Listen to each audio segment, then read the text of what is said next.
Gators Breakdown episode 154 is ready to go. I'm your host, David Waters, and you can find me on Twitter at GatorDave_SCC. Joining me this episode of Gators Breakdown is co-host and founder of readandreaction.com. That's Will Miles, and you can find him on Twitter at WillMilesSEC. Will, this was supposed to be a fun, laid-back episode. And then we get the Justin Watkins news a few hours before record time.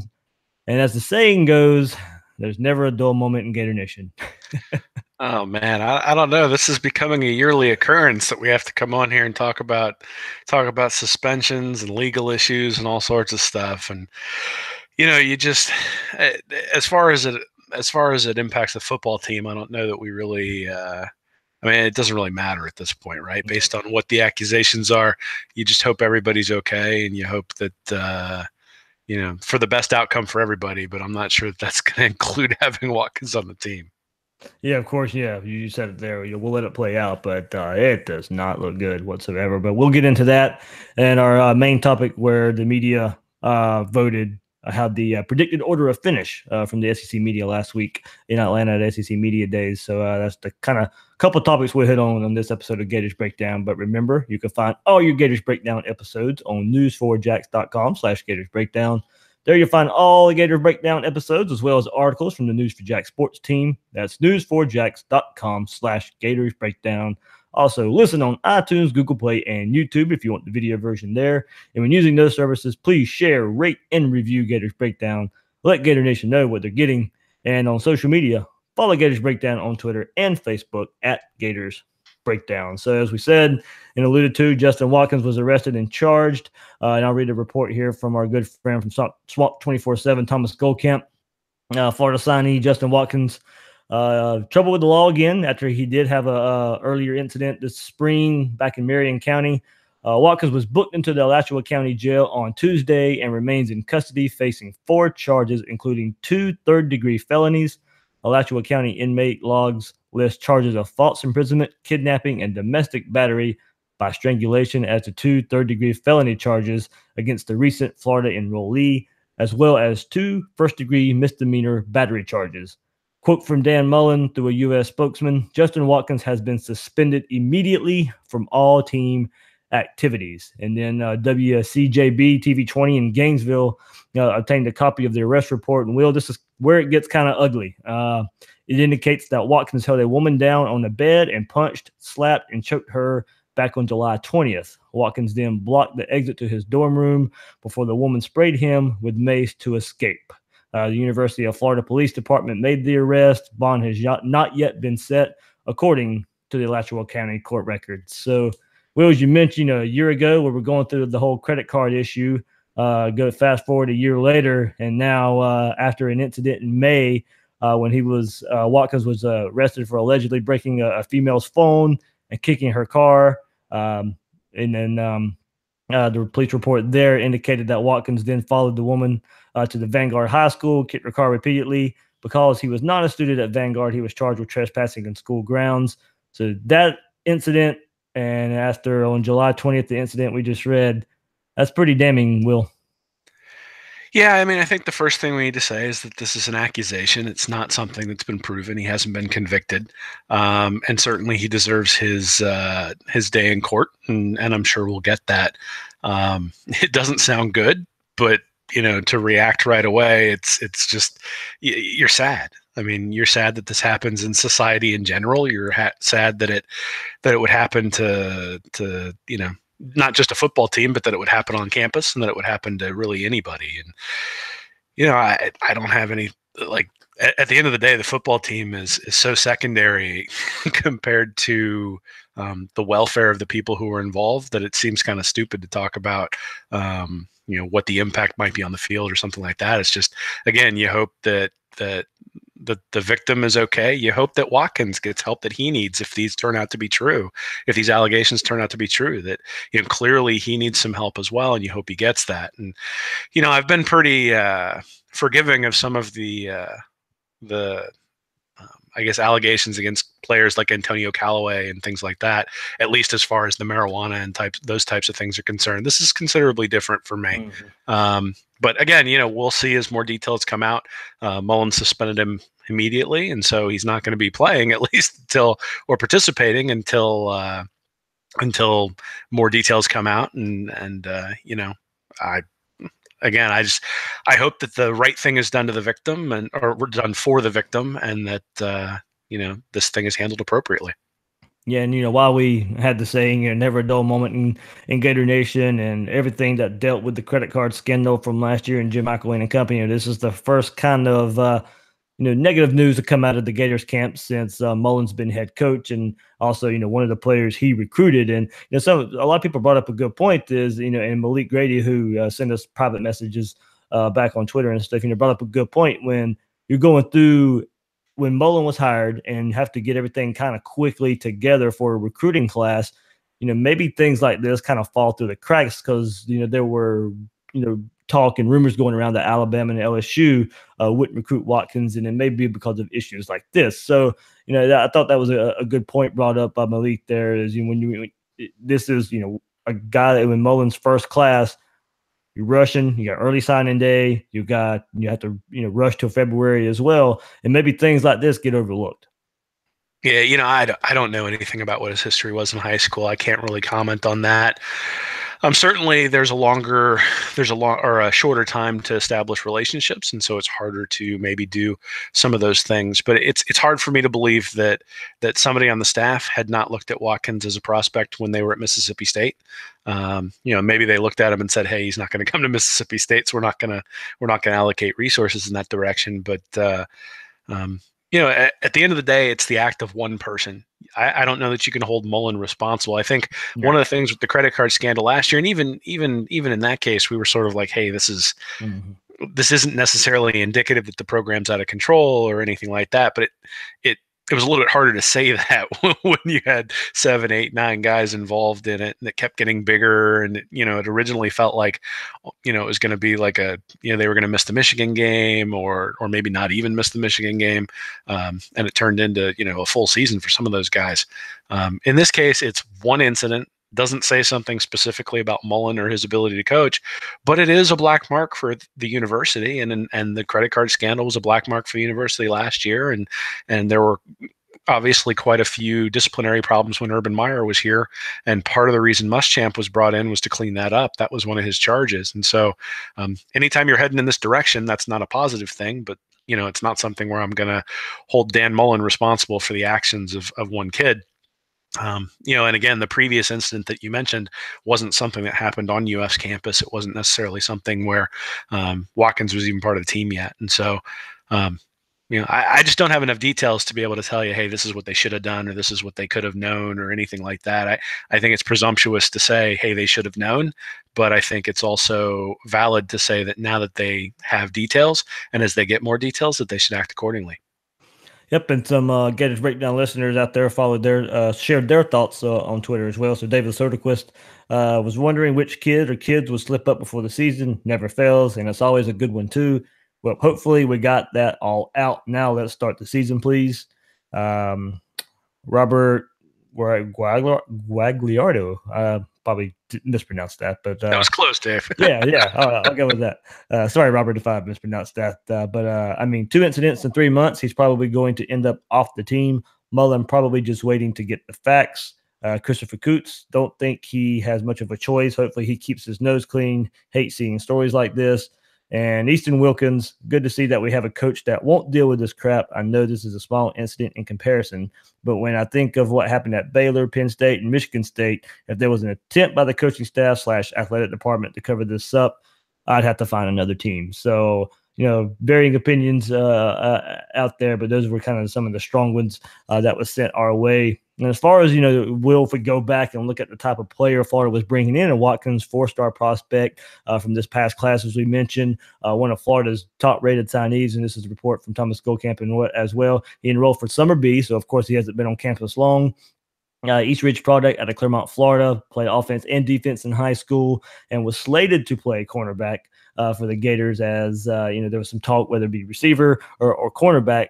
but now we know when he was coming in, it was going to be him playing cornerback there. So, of course, he wasn't really going to be fitting into the starting rotation all that much. You had Marco Wilson, you have C.J. Henderson, Chauncey Gardner-Johnson at nickelback, but there's still not a lot of proven depth behind those guys with Brian Edwards, Trey Dean, Amari Burney. So Watkins would have been able to come in, probably part of the reason he wanted to play defensive back. Less depth there, less proven depth there as compared to wide receiver. So now, if he doesn't come back around, he's suspended right now. The depth at cornerback, defensive back just got a little shorter.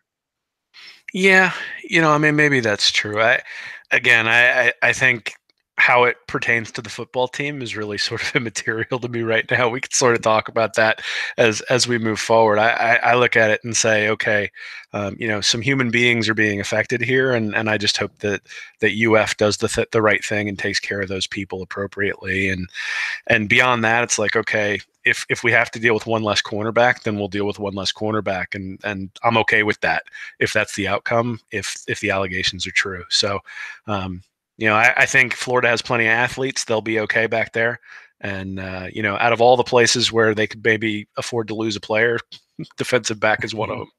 I agree. Yeah, not a lot of proven depth, but I think plenty of talent back there to see what those guys can do with this new defensive coordinator, Todd Grantham, and the new system he'll be bringing in place there. So, Will, before the bad news there broke earlier on Tuesday, where we're going to get into what the SEC media had to say about the SEC and their predicted order of finish and where they had the Gators, and a lot of talk of where Florida would be picked last week in Atlanta. Would it be? Of course, it was going to be behind Georgia. Would it be second or third going along with South Carolina? So we'll start there on the Eastern Division. Of course, that's where our Gators play, and Georgia, of course, no surprise there. 271 votes there to take 271 first place votes. So definitely ran away with the SEC East predicted order of finish by the media there. South Carolina was picked second, eight first place votes there.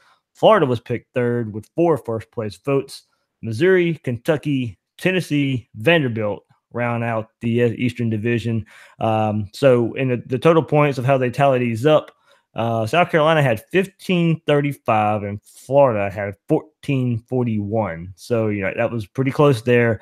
Georgia with 1977. So all the way is with Georgia with 1,977 points. South Carolina, 1,535. Florida, 1,441. So you could see how big the gap was, Will, from Georgia down to South Carolina, and then how close it was from South Carolina to Florida. Yeah, I mean, I don't think anybody's surprised that Georgia's being selected to win the SEC. Certainly, I mean, they won the SEC last year, made it to the national championship game, have a true sophomore quarterback who played very, very well as a true freshman. Certainly, they've lost some players. That they've lost their top 2 running backs, but they have a 5-star guy, DeAndre Swift, who's going to be able to step in for those guys. The defense was top 10 last year in yards per play. The offense was top 10 last year in yards per play. They don't have Notre Dame on the road this year. So the schedule is considerably easier than it was last year. And you have teams like Florida and Tennessee coming off of abnormally poor seasons. I think you look at those teams. Really Kentucky, Vanderbilt, and South Carolina, and even Missouri have sort of been the doormats of the East, and it's been always a question of Georgia, Tennessee, and Florida. Maybe you think South Carolina is going to rise up. Maybe you think Missouri might rise up under Drew Lock, but none of those teams have the firepower of Georgia, and it's going to take something special, I think, to knock off the Bulldogs this year. Yeah, absolutely. Good thing, for South Carolina, they play in week 2 of the season. So if you're going to catch them, maybe you catch them there. I think that's kind of where a lot of the love comes from. With putting South Carolina second is playing Georgia early in the season. Maybe they don't have those kinks figured out there. Of course, Jake Bentley, Debo Samuel coming back a big time. His first 3 games last year, big time playmaker for South Carolina, really proved it. If he could stay healthy throughout the rest of the year, he would have made a larger impact on the offense as a whole as the season went on. But that offense still struggled under Kurt Roper, which is why they made the change to Brian McClendon there to be the new OC. Florida third, South Carolina second. It doesn't bother me either way, whoever voted South Carolina second or Florida second. I think splitting hairs there. You can make a case for South Carolina. You can make a case for Florida and Dan Mullen with his reputation of being a good game day coach, an in-season coach. He has, his reputation around the SEC really stands out, especially when you were walking around the different media last week. So that's why I figured it would be close. That was one of the bigger topics last week, is who would be picked second behind Georgia, South Carolina, and Florida. And the close vote really showed that. Yeah, I'm surprised at South Carolina. I really am. I mean, I know that they went 9-4 last year. Yeah. But their point differential was more of a 7.5 win team. And whenever you've got that big of a point differential, you got lucky. And and I don't think any of us believe that Will Muschamp is necessarily a coach who will outplay his point differential. He certainly didn't at Florida. He was pretty much right in line with what the point differential was. So really what you're looking at last year was a team that was probably 7-6, 8-5. And they wound up, sort of riding the coattails of records in one-score games that quite honestly is unsustainable. So last year, South Carolina went 6-1 in games that are one-score games. If they'd gone 4-3 or 3-4, you're looking at a 7-6 team, or even a 6-7 team. Combine that with the fact that Jake Bentley didn't get any better last year. In fact, He was a little bit worse. And certainly that's part of why Roper's gone, but why do we think he's going to get better? I mean, he came in his freshman year, he played pretty well. But last year he averaged less yards per attempt, and his completion percentage went down by 3%. And so, could he get back to where he was the year before? Sure. But that still was a below average quarterback, in terms of whatever you want to look at, QB rating, yards above replacement, anything like that, below average. So they have a below average quarterback. They were a 7.5 win team last year. 7.5 wins isn't getting you second in the SEC East. And so I think the signs point to South Carolina regressing to the mean. And I think it's probably going to be somebody else in that second spot. That's somebody else being Florida? I don't really know. The other thing that surprised me in this pick was that Tennessee is picked so low. Yeah. Tennessee has recruited just as well as Florida over the past 4 years. Tennessee has just as big a question mark at quarterback as Florida does, except that they've brought in a graduate transfer in Keller Christ, who's going to come in and battle with Justin Guarantano. And if you look at the 3 years before their 4-8 season last year, Tennessee went 25-13. Florida went 26-14. So really close games between them. Very, very close, and it could have gone either way. And if two of those games go the direction in Tennessee, Butch Jones is probably still around, and we're having a lot more fun talking about how things are going. Are we still talking about bricks? So, I don't think Kentucky's a threat. I don't think Vanderbilt's a threat. I don't think South Carolina's a threat. I think the top four in the East is Georgia, Tennessee, Missouri, and Florida. I think Georgia's a clear number one. And then the question is, how do you put Tennessee, Missouri, and Florida? Now, Missouri struggled against teams that are really, really good. But if you figure that South Carolina, Vanderbilt, and Kentucky aren't very good, how many of those games are they going to have to win? And then you got to start looking at who are they playing cross conference and all those sorts of things. And, I think that starts to make a difference. And a team like Florida has to play LSU. A team like Tennessee has to play Alabama. I don't think Missouri has that kind of cross conference team on their schedule. And that kind of thing makes a difference. And while you say that, I am going to look that up because I really want to know now. So, but you're right. It is, you have to look at things like that. Here we go, Will. October 13th, Missouri and Alabama. Oh, okay. Well, never mind that. And I thought that was the case, but I wanted to make sure before I said it. So. Well, I'm glad you Googled and proved me to be an idiot. So that's good. But so Alabama gets to play Tennessee and Missouri. So. All right. Well, so there we go. Florida gets a break there. So that actually does change my mind a little bit in terms of the way those things are ordered. I think Drew Lock's probably going to be about as good as he was last year, and last year he was very good. He was the best quarterback in the SEC. And Missouri's defense wasn't very good, but does it need to be that good if you're scoring 45 points a year? It was a little bit of smoke and mirrors, I think, just in terms of again their expected wins was 7.5.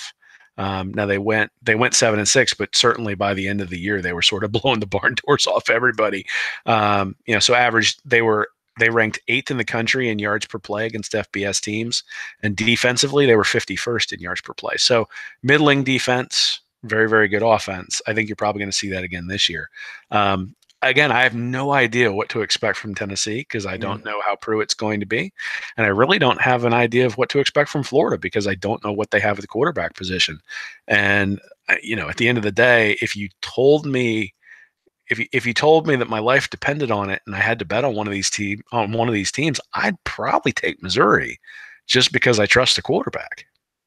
Yeah, quarterback play is really important. Of course, kind of how that it did kind of go that way when I was deciding who I was going to pick in the cellar of the East. So I'll fast forward to my picks in just the East picks right now. Of course, I had Georgia 1. I did pick Florida 2nd and South Carolina 3rd. And I've said this many times on this podcast. When everything's kind of close to even in my mind, that's when my bias will take over. So that's why I picked Florida over South Carolina. No qualms and no I won't fib or anything there. I did have Missouri 4th. There, Tennessee 5th, Vandy 6th, Kentucky 7th. And a lot of people wondered, me having Kentucky down on the bottom, and not just quarterback play, and I don't really think they have one, and that's the difference for me was putting Shermer from Vandy over whatever Kentucky trots out there as being the difference maker there. But look, that's really splitting hairs. I'm not sure Vandy, Kentucky, the gap's going to be all that big. Tennessee, you're right, is kind of an enigma. They do have more talent, much like Florida, than what they showed record-wise last year, and that's part of the reason Butch Jones got fired. But what keeps me from putting them above Missouri and South Carolina and Florida for that, and maybe just a tier below those teams right now, is just having a first-year head coach. I think Pruitt was a good hire. I think he'll end up being a good hire when it's all said and done. But speaking for this 2018 season, I think he's got his work cut out for him. Yeah, well, the places I typically look just to look at talent, because one of the places I think really makes a difference on defense is the defensive line. And the defensive line rating, according to 24/7 Sports for Tennessee, is 97.2. And to me, that's a pretty big deal. Now, those guys have not performed up to, so it's Kyle Phillips, Shai Tuttle, and Jonathan Kongbo. Those guys have not performed up to those recruiting rankings. But if Pruitt can get big performances out of that defensive line, and they can live up to their talent because they have a coach who's pushing them and putting them in the right situation, Tennessee's defense can be pretty good pretty quick. And that's always been the problem on Tennessee, is their ability to stop anybody under Butch Jones. Now, certainly quarterback is a big question mark. Dorbity's gone, and you've got Christ and you've got Guarantano. But again, I understand why anyone would put any one of those three teams second. Yeah. And to be honest, I haven't gone and looked at all the schedules, but I haven't looked at the schedules to necessarily know who's playing who at home and on the road and all those sorts of things. I do think it's an advantage for Florida. I wrote about this this past week in an article. I do think it's an advantage for Florida that their big time, that the Mississippi State game and the Tennessee game are on the road, and those teams, the Mississippi State's got a little bit less talent, but Tennessee has more talent, and then Florida State has more talent, and Florida plays them on the road, and then Georgia has more talent, and that's a neutral site game. So all the games in the swamp are games where Florida, just based on recruiting rankings, should have more talent.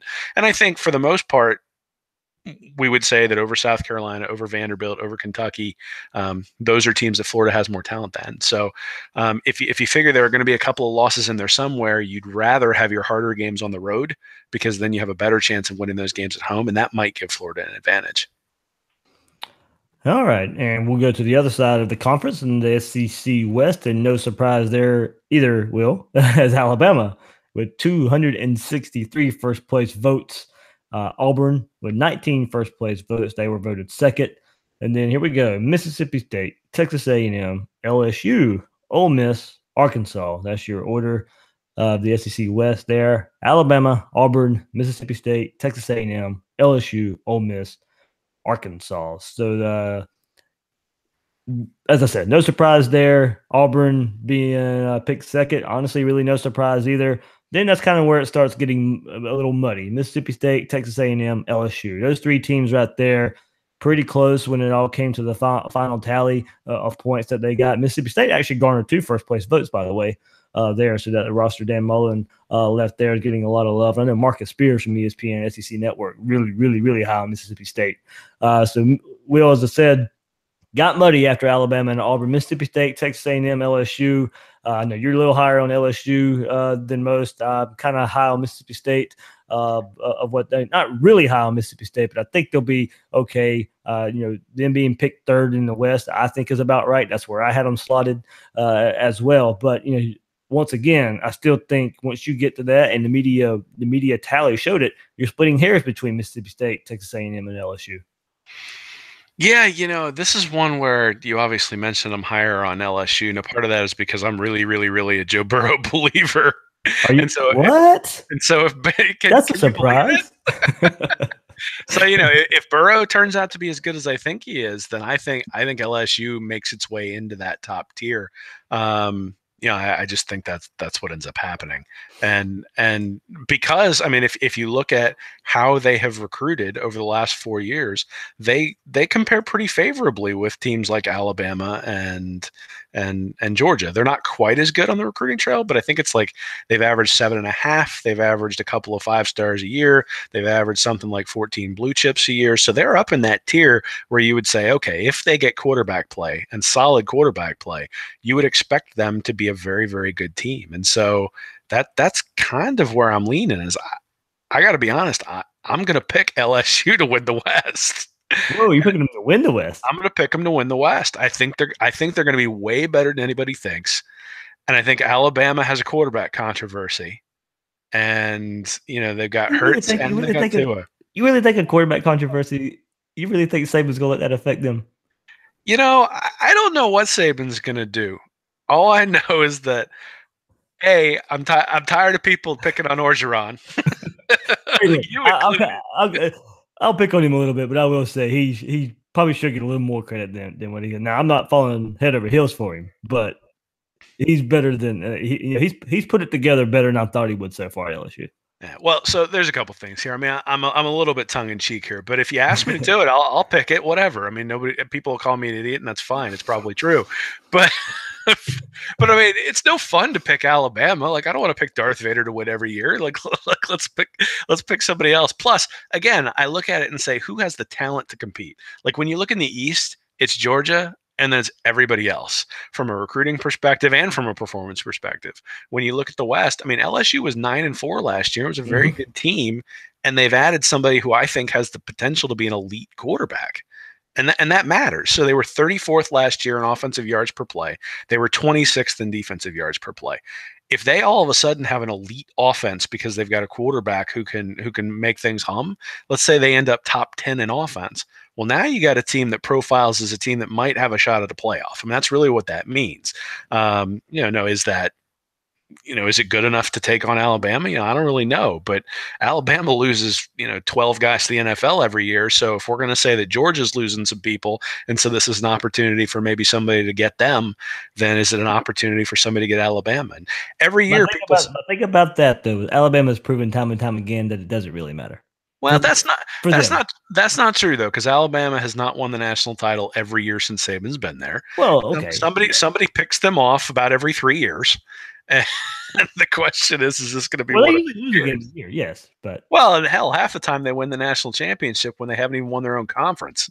So that last year was the second time they've done that. So, I just think there's a clear delineation between LSU, Alabama, and Auburn, and then Texas A&M and Mississippi State, and even Mississippi.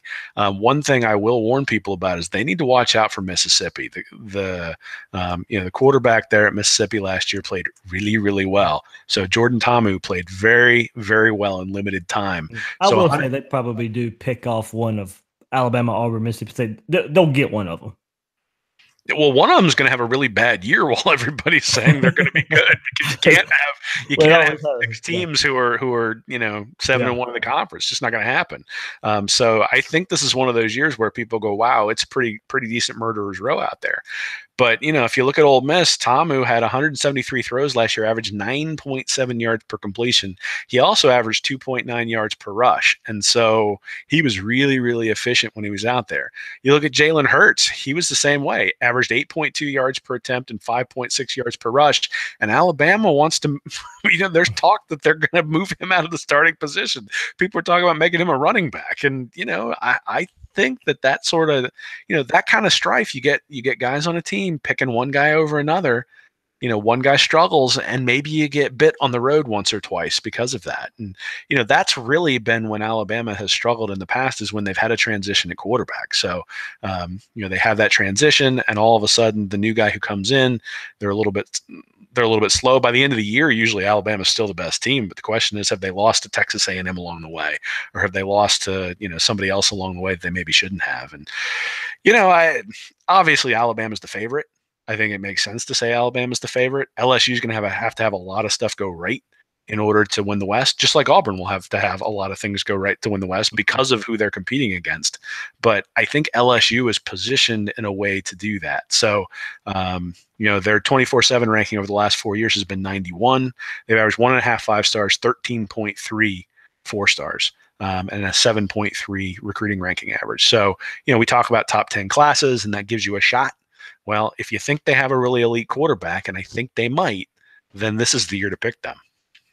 Two things about LSU there. They don't have a Geist or a Fournette to help Burrow. But to your point, if you believe he's that good, then he'll make whoever that running back a little better. And I'm still not 100% sold on Steven Sminger being the offensive coordinator there.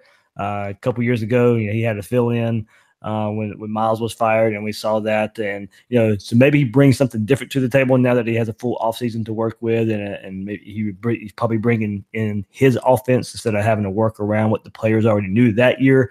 And he has two talented quarterbacks that went through spring, and now Burrow transferring in there. So you don't have a controversy. Don't know how long that controversy will last once fall practice starts, but we get there. And Mississippi State, much like you said about Tennessee and the recruiting they've done against on the defensive line, well, theirs is proven. And you've talked time and time again about that defensive line being kind of a staple of a defense to have success in the SEC. Well, they have that, and with Jeffrey Simmons leading the way there.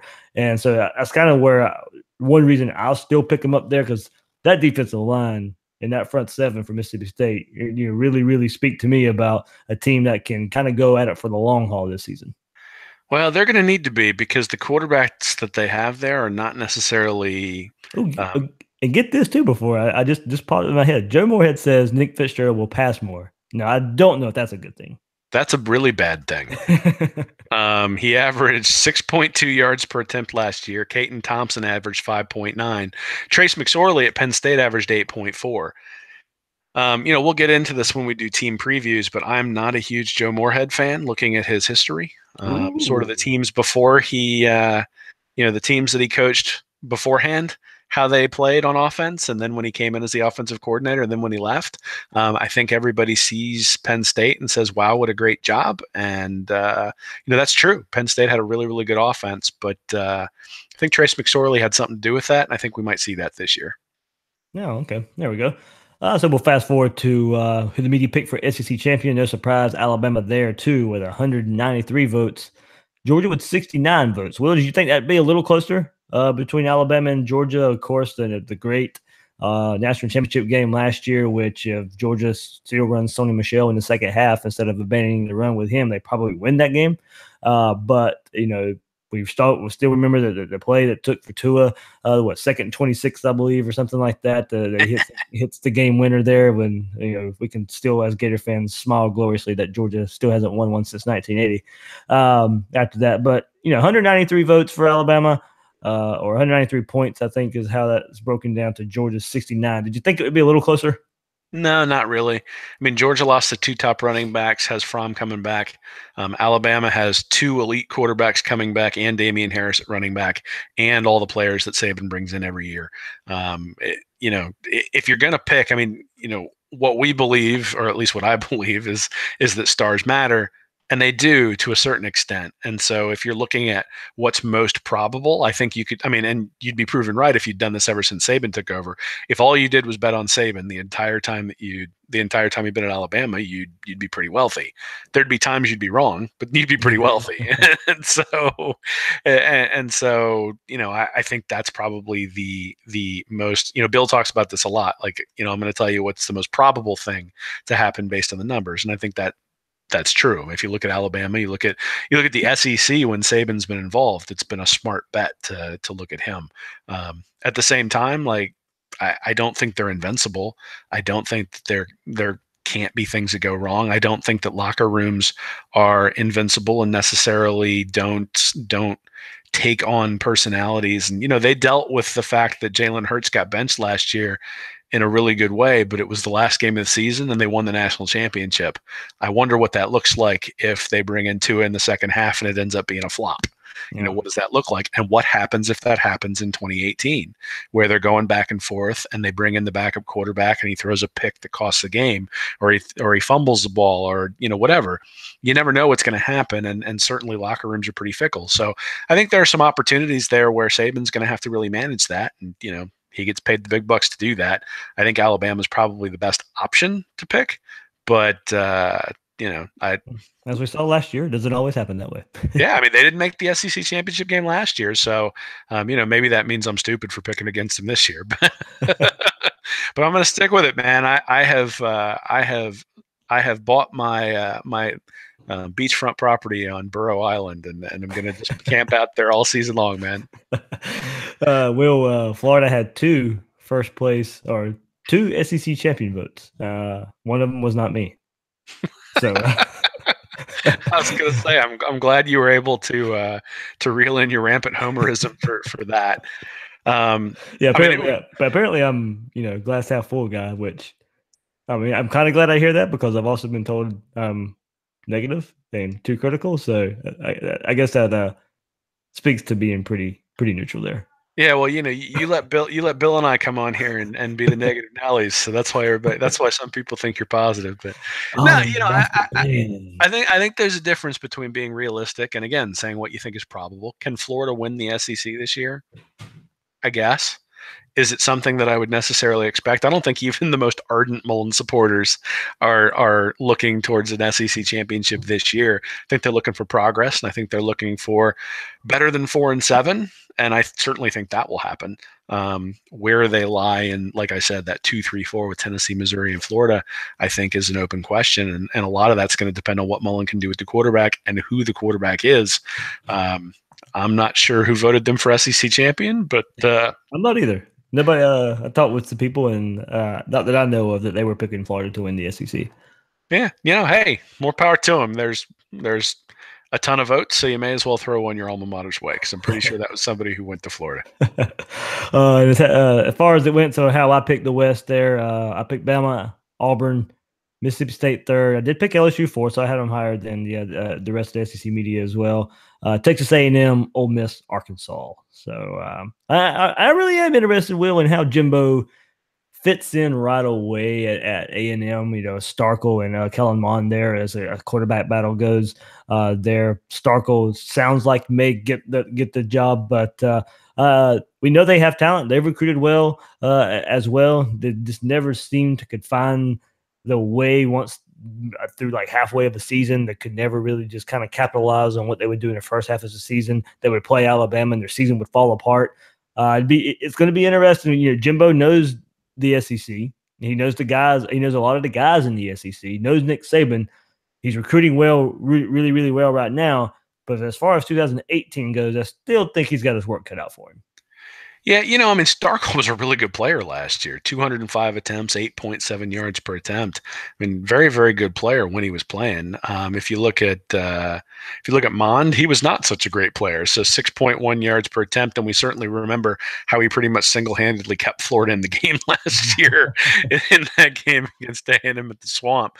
So I think if I were to bet, I'd say that Starkel's the guy that Jimbo's going to go with.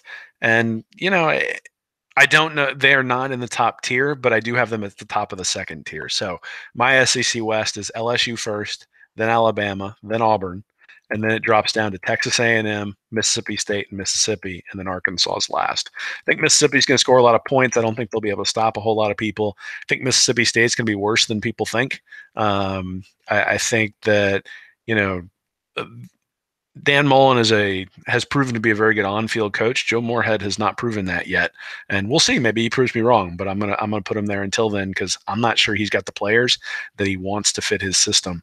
And then again, A&M, Starkel's a good player, but I don't know if they have the firepower of LSU, Alabama, and Auburn. Well, I was going back and looking. So if you would have been at SEC Media Days last week, you would have been the only person to vote LSU first. Well, hey, I'm unique. I come with a unique perspective. It doesn't mean I'm right. It just means it's unique. Because when you were going through that, I was like, oh, yeah, did they get a first place vote? Oh, no, they didn't. Okay. They did not. And, if I were to pick who's going to win the SEC, I'd say Georgia. I mean, if you had Georgia and LSU playing the SEC championship game, I'd pick Georgia. Though then again, I can still pick Alabama to win the national championship. That's true. That's the way things play out. So LSU will be playing whoever this year's UCF is in the Sugar Bowl. But again, I understand it's a long shot to pick LSU, but this is one of those things where because of the fact that Burrow potentially could have transferred to Florida. And obviously Mullen didn't pursue him, but I spent quite a bit of time watching his film. And so I'm biased in that capacity in that I watched it, but I'm also biased in that I looked at his statistics and I looked at his film and I was pretty impressed. And, you look at Auburn and Stidham's going to be a good player. You look at Alabama and Tua and Hurts are going to be good players. And if you think that Burrow is going to be as good or better than them, then LSU's in that tier. Did they beat Alabama? Did they beat Auburn? I don't know, but that's who I'm going to take. All right. And we'll put it out there as a poll question to our listeners out there. So put out there yesterday, where should Florida have been picked in the SEC by the media? And out of 1,122 votes, 60% said Florida should have been picked second in the SEC East. Third place voting got 23% of the votes. So 60% of the poll results, second place, 23%, third place, 12% said first place, and 5% said fourth through seventh. Yeah, I'm not sure why people would think they'd be second automatically. I mean, that's more of a legacy pick than it is. Again, I can understand why you'd have them somewhere between second and fourth. But, I mean, last year they were 104th in offensive yards per play. They were 67th in defensive yards per play. They were 105th in defensive pass yards per play. So, we talked a little bit reluctantly about defensive backs. Maybe I need to take that back and say we need as many defensive backs as we can get. But they had 243 points for, 300 points against. So really, you'd expect them to be a 4-win team in 4.4 win team in an 11-game season. That's exactly what they were. So they were who we thought they would be based on the point differential. They were really bad offensively. They had the worst quarterback in the SEC by a pretty significant margin. There's a lot of stuff that has to go right for them to be second. All right. And our listeners sent their thoughts as well. So Doug Angelo, I say second only because Georgia's stacked right now, but one little slip, be it a quarterback injury, a running back injury, and we were in the hunt for number one. I don't believe the South Carolina hype. They aren't that good. The Gator Good responds with he picked them third and hoping to be one of college football's most talked about stories of the year with a football program comeback. When the Gators are in the hunt, it's better for college football.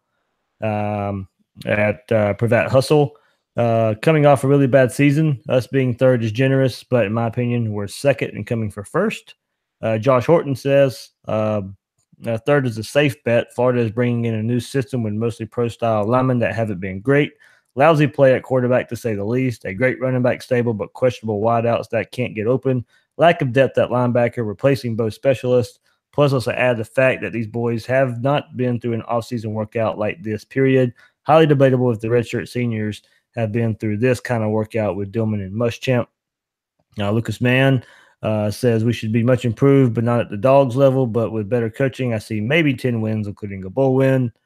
Brian Perry, second. Last year, what everyone says is at least a top 5 coach and better offensive weapons and non-vanilla defense. Definitely second.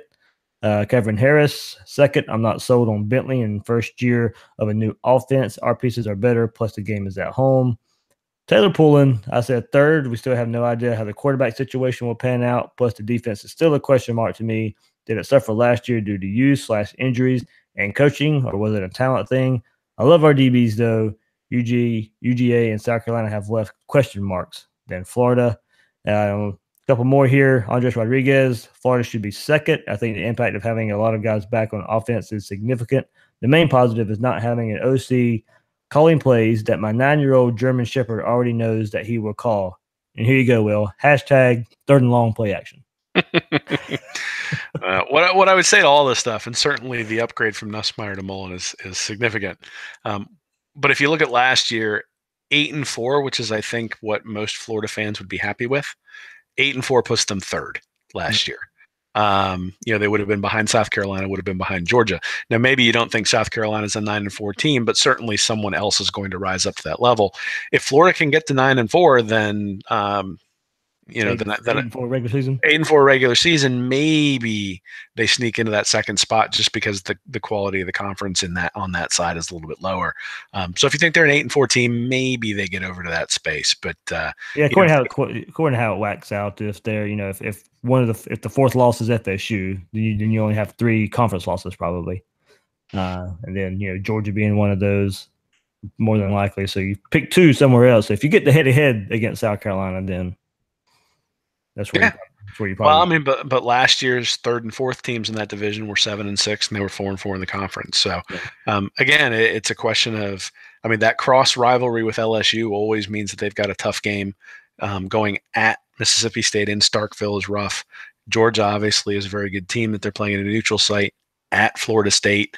So there are some, and even at Tennessee and Knoxville, teams that are pretty equivalent in talent and really sort of equivalent in terms of what they've done over the last 4 or 5 years.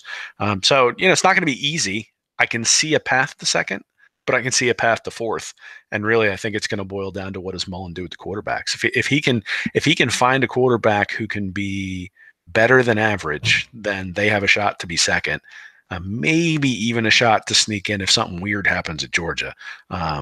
But they're going to they can't just, I don't think they can just have a game manager. I think they're going to have the guy who really wins some games. All right. And the last one from Jefferson DeVoe, USC is more stable and too many unknowns at Florida with new coaches on both sides. New system and quarterback is still a huge question mark. But in my opinion, the offensive line is key.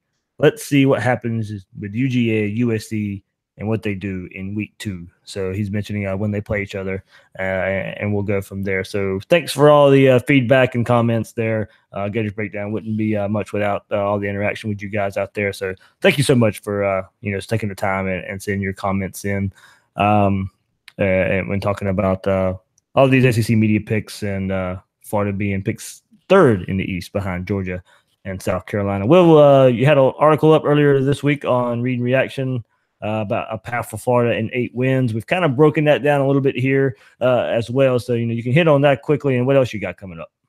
Yeah, I just encourage people to go take a look if you're wondering about the schedule. Dan Mullen, when he was at Mississippi State, he would have 9 wins one year, 7 wins the next, then 8 wins next year, 5 wins the next. And I sort of went back and looked at it, and it turns out that he had Alabama and LSU on his schedule. Either they were both home games or they were both road games, every other year. So those 2 happened to be on a schedule where they were always both at home or both on the road. And that corresponded with whether Mullen had a good season or not. So when Mullen had to play both of those teams that had more talent than Mississippi State, and he had to play them at home, well, that was a problem because then he had to play teams with less talent on the road.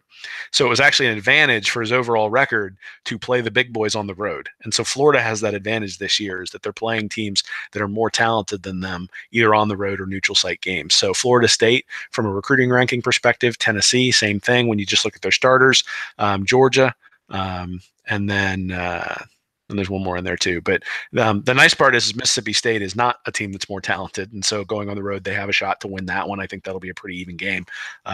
There will be some key games, but at the end of the day, most of the games against Kentucky, the games against Vanderbilt, the games against Missouri, those games are at home. And so in a game where you might say, hey, Florida's going to get trapped here, it'll be in the swamp, and hopefully they can pull those out. All right. Well, what you got coming up there on the website?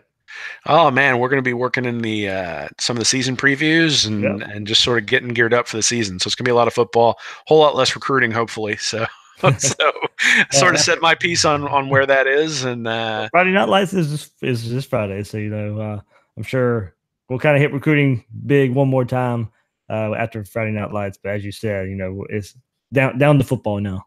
hey man, it's football season, getting ready for it. Only 5 weeks left, and really excited about September 1st, and a couple weeks after that, going down to Knoxville. So a lot of previews coming up, a lot of stuff that's going to be talking about on the field stuff. Hopefully, some film breakdowns, and then also some of the stuff we talked about tonight, but in more detail with some statistics and some film, looking at the different players on these teams and why I think they might perform better or worse than what we've seen thus far.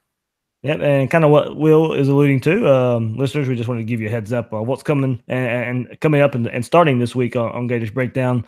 We'll be here to get you ready for the season. We'll dive into the 2018 schedule and break down the Gators' opponents for the season. So listen to the Gators Breakdown opponent previews starting this week on newsforjacks.com/Gators Breakdown, iTunes, YouTube, all that good stuff. However you want to watch it, they'll be there just like they would be a regular podcast. So we're going to start hitting that. We're going to kind of skip Colorado State, or not Colorado State, Charleston Southern for the first game of the season, Will, because that game's more about Florida than it is about Charleston Southern. It's a game Florida should easily handle there with Dan Mullen's first game in the Swamp. So it should be a fun time. It'll be a night game in the Swamp for Dan Mullen's first game against an opponent that should be severely overmatched.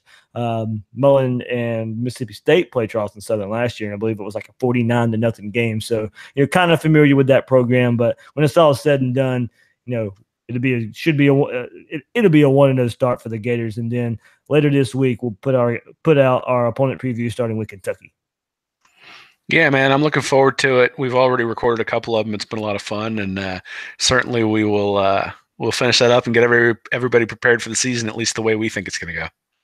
Absolutely. It should be a lot of fun, like Will said. And those will be kind of 2 a week up until the season starts. So it'd be a fun time talking about the Florida Gators opponents, how these opponents fit against Florida. Not just a total preview of these teams. Of course, we'll have some Gator talk in those as well, of kind of how the matchups go with those teams and the Gators. So, Will, we did it again.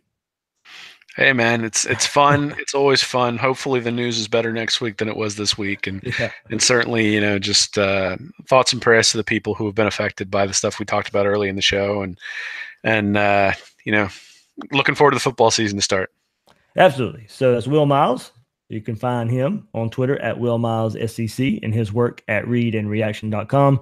I'm your host of Gators Breakdown, David Waters. You can find me on Twitter at GatorDave_SEC. Guys and girls out there, thanks for listening to this episode of Gators Breakdown.